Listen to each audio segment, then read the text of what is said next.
કચ્છના દરિયાઈ વિસ્તારમાં બિનવારસી ડ્રગ્સ મળવાનો સિલસિલો યથાવત।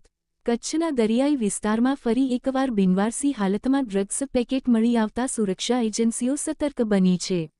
જખૌ નજીક આવેલા સૈયદ સુલેમાનપીર ટાપુ વિસ્તારમાંથી અંદાજે 20 ચરસના પેકેટ મળી આવ્યા હોવાનું સામે આવ્યું છે।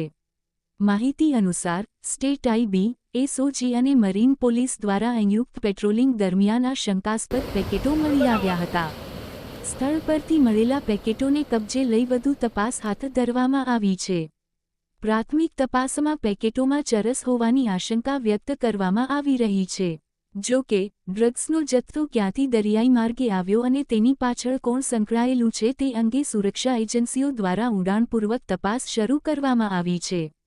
છેલ્લા કેટલાક સમયથી કચ્છના દરિયાઈ વિસ્તારમાં સતત બિનવારસી ડ્રગ્સ પેકેટ મળી આવવાના બનાવો વધી રહ્યા છે, જેને ધ્યાનમાં રાખીને સુરક્ષા એજન્સીઓએ દરિયાઈ વિસ્તારમાં વધુ સઘન સર્ચ ઓપરેશન હાથ ધર્યું છે। સૂત્રોના જણાવ્યા મુજબ મળેલા ડ્રગ્સ પેકેટોની આંતરરાષ્ટ્રીય બજાર કિંમત કરોડો રૂપિયામાં હોવાનું માનવામાં આવી રહ્યું છે।